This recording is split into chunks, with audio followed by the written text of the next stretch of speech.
Olá, olá a todos e todas. Eu sou a Ana Clara, sou aluna de filosofia, aluna de graduação da UFO, e estou aqui hoje para mais uma vez tratar das questões do PET sobre as aulas de filosofia, né, com os temas elaborados ou trabalhados no PET das aulas de filosofia, certo? Para isso, então, eu trouxe mais uma vez um material para a gente poder tratar, elaborar aqui, ou ficar mais claro, né, de fazer as nossas explicações, para a gente pra refrescar mais a memória. Então, é esse material aqui, eu vou apresentar para vocês, como eu disse. O PET, né, o Plano de Estudo Doutorado para os alunos do segundo ano do ensino médio. Aqui é o PET do volume 4. Vamos tratar sobre o tema elaborado, abordado na semana 5, que é ética e moral. Aqui, como sempre, o que a gente vai fazer primeiro, ou fazer, né, o intuito desse vídeo, é tentar elaborar as questões, pensar sobre as questões que são trazidas né, como atividade do PET, tá certo? Para a primeira questão, então, eu trouxe esse pequeno trecho do livro do Baruch Spinoza, que foi o primeiro filósofo a ser trabalhado, né, a ser trazido aí nessa parte do PET, né?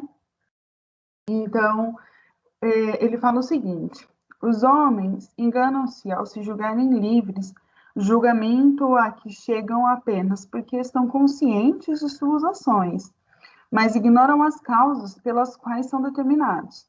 É, pois, por ignorarem a causa de suas ações, que os homens têm essa ideia de liberdade. Bom, então, a primeira questão pergunta justamente, pede, na verdade, né, para que seja explicado. Explica a diferença entre vontade e desejo em Spinoza. Por que eu trouxe aquele trecho do livro, né, do Spinoza, da Ética de Spinoza?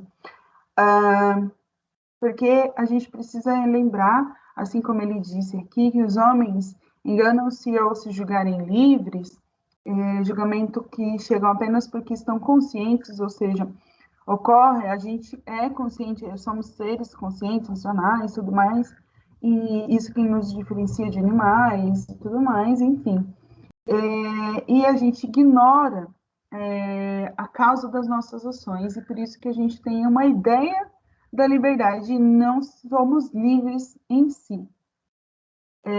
Para Spinoza, ele traz a ideia, né, de que Deus é o ser livre, né, e nós somos sujeitados à vontade de Deus, certo?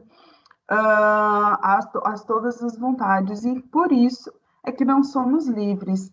Então, para tratar dessa questão da vontade e desejo, trouxe um pequeno esboço, lembrando que essa não é a resposta, né, completa, é um pequeno esboço para a gente poder pensar, né, sobre tudo que já estudamos acerca do Spinoza até aqui, lembrando a explicação do professor, o texto que a gente viu aí no PET, outros textos que a gente possa ter visto também, outros vídeos também. De acordo com isso, então eu trouxe essa resposta curta para a gente poder então pensar sobre isso, né? A vontade está relacionada a uma decisão de afirmar ou negar algo, e para Spinoza, a vontade não é livre. Como eu estava dizendo, nossas decisões, né, então, ações voltadas para o que temos vontade de fazer, a gente acredita que algumas são livres, mas na verdade não. Um exemplo disso que é comumente utilizado é a vontade de voar. Quem é que tem vontade de voar? A gente pode? É óbvio que não. Então, é um exemplo bem clássico que traz aí essa ideia, mais ou menos, da questão da vontade de não ser livre para Spinoza, certo? E aí, com relação ao desejo, é um impulso, né? Seria um impulso consciente para a autoconservação e para o desenvolvimento. Então, seria basicamente os nossos instintos, o desejo seriam as nossas ações instintivas que a gente faz para sobreviver comumente, como dormir, comer e etc, tá bom? Essas seriam, então, as principais diferenças, ou o começo para a gente começar a iniciar uma reflexão, um pensamento acerca do que seria, então, a, essas diferenças de vontade e desejo em Spinoza, tudo bem? Vamos para a segunda questão. Uma pergunta que caiu no vestibular da Universidade Estadual de Maringá em 2011, que diz o seguinte: Jürgen Habermas, 1929, pertenceu inicialmente à Escola de Frankfurt, também conhecida como teoria crítica, antes de fazer seu próprio caminho de investigação filosófica. Sobre o pensamento de Jürgen Habermas, assinale o que for correto.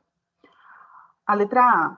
Ao afastar-se da Escola de Frankfurt, Jürgen Habermas abandona, ao mesmo tempo, a teoria crítica da sociedade e a crítica da razão instrumental. Letra B.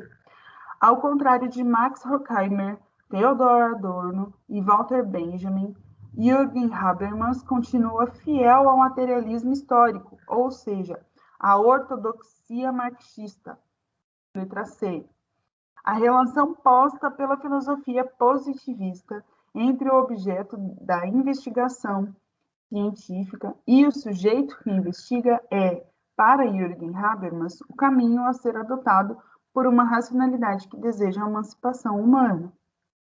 A letra D. A racionalidade comunicativa contida na teoria da ação comunicativa de Jürgen Habermas elabora-se na interação intersubjetiva, mediatizada pela linguagem de sujeitos que desejam alcançar, por meio do entendimento, um consenso autêntico. E a letra E, nenhuma das alternativas anteriores. Para trabalhar, então, essa questão, eu trouxe um trecho que consta no próprio material do PET, a explicação aí que consta na nossa apostila, tá? Então, trata o seguinte: Jürgen Habermas, 1929.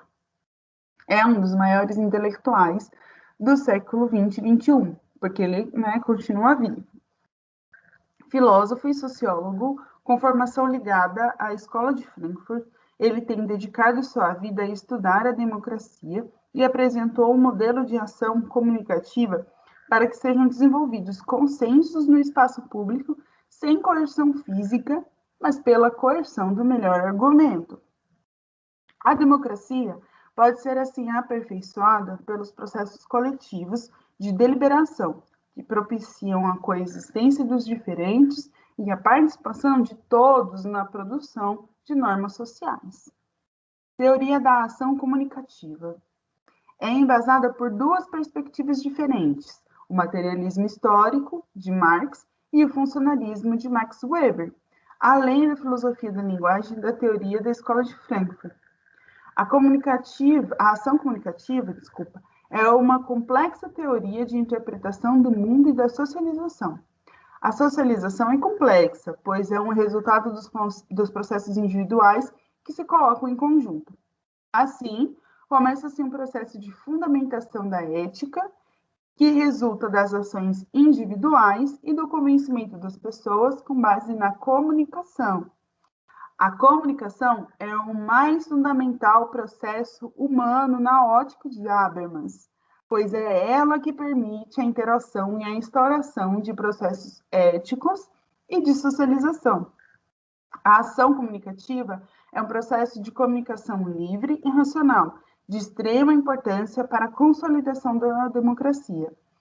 Então, essa parte em verde destacada, eu nem vou continuar lendo a parte aí da razão comunicativa, porque essa parte verde, ela já traz para a gente, já carrega a resposta da questão. A comunicação é o mais fundamental processo humano na ótica de Habermas.